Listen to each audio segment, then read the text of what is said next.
Open study classes में आपका स्वागत है। दोस्तों आज हम जीरो का खेल खेलेंगे, the play of the zero. आखिर जीरो है क्या?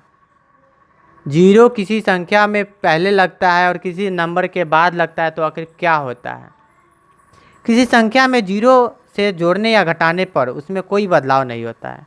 मतलब किसी संख्या में अगर किसी नंबर में अगर जीरो ऐड करते हैं या जीरो माइनस करते हैं तो उसमें कोई बदलाव यानी कोई चेंजिंग नहीं होता है। जैसे 4 में जीरो ऐड किए तो क्या आया 4, 3 में जीरो माइनस किए तो क्या आया उसका रिजल्ट 3। यानी कहें तो जीरो को किसी नंबर में प्लस करे या माइनस करे इससे कोई फ़र्क नहीं पड़ता है, उसका रिजल्ट सेम आता है, जो नंबर रहता है वही होता है। सर 4 में जीरो जोड़े तो 4 ही आया, 3 में जीरो घटाए तो 3 ही आया। इससे पता चल रहा है कि किसी नंबर में अगर जीरो जोड़े चाहे घटाए तो आंसर सेम नंबर ही आता है। दूसरा, किसी भी संख्या में जीरो से गुना करने पर गुणनफल जीरो ही आता है। यानी कि किसी भी नंबर में अगर जीरो से गुना करे तो उसका गुणनफल जीरो ही आता है। यानी कि किसी भी नंबर में जीरो से मल्टीप्लाई करे तो उसका प्रोडक्ट क्या आता है? जीरो आता है। किसी भी नंबर में जीरो से अगर मल्टीप्लाई करते हैं तो उसका प्रोडक्ट जीरो आता है। या जीरो में किसी भी नंबर से मल्टीप्लाई करते हैं तो उसका प्रोडक्ट क्या आएगा? जीरो ही आएगा। जीरो में किसी भी नंबर से मल्टीप्लाई करते हैं तो उसका प्रोडक्ट जीरो ही आएगा। एग्जाम्पल के लिए देखते हैं, 3 में जीरो से मल्टीप्लाई किया तो प्रोडक्ट क्या आया? जीरो। यानी 3 में जीरो से गुना किए तो उसका गुणनफल जीरो आया। जीरो में 4 से गुना किए फिर भी गुणनफल जीरो आया। किसी भी संख्या में कभी जीरो से भाग नहीं दिया जाता है। किसी भी संख्या में कभी जीरो से भाग नहीं दे सकते हैं, लेकिन जीरो में किसी संख्या से भाग दे सकते हैं और उसका भागफल जीरो यानी शून्य आएगा। कहने का मतलब हुआ कि किसी भी नंबर में जीरो से भाग नहीं दिया जा सकता है।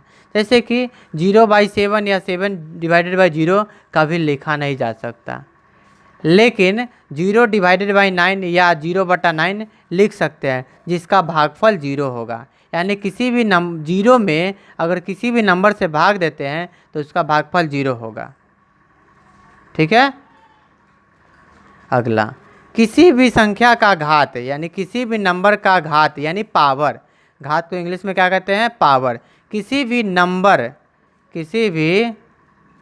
नंबर इंग्लिश को क्या कहते हैं? संख्या को इंग्लिश में क्या कहते हैं? नंबर। किसी भी नंबर का पावर जीरो हो तो उसका वैल्यू 1 होता है। उसका मान कितना होता है? 1। मान को इंग्लिश में क्या कहते हैं? वैल्यू क्या होता है? 1 होता है। एग्जाम्पल के लिए देखते हैं, अगर x के पावर 0, मान लेते हैं x कोई नंबर है तो उसका x के पावर 0 तो उसका वैल्यू क्या हो जाएगा? 1। एक और, या 2 लिखे, 2 के पावर 0 तो उसका वैल्यू क्या होगा? 1। या 5 के पावर 0 उसका वैल्यू क्या होगा? 1। या 101 के पावर 0 उसका वैल्यू क्या होगा? 1। इससे दोस्तों हमें पता चलता है कि किसी भी नंबर पे अगर पावर दे रहे हैं, किसी भी नंबर पे अगर पावर 0 दे रहे हैं तो उसका वैल्यू क्या होगा? 1 होगा। तो दोस्तों मुझे लगता है, मुझे पूर्ण विश्वास है कि यह वीडियो आपको अच्छे से समझ में आ गया होगा। अगर फिर भी कोई प्रॉब्लम हो तो इसे हमें कमेंट में ज़रूर लिखें, ताकि हम आपको पूर्ण रूप इससे भी दोबारा विस्तार में समझा सकें। तो दोस्तों इसलिए चैनल को लाइक, सब्सक्राइब और शेयर ज़रूर करें।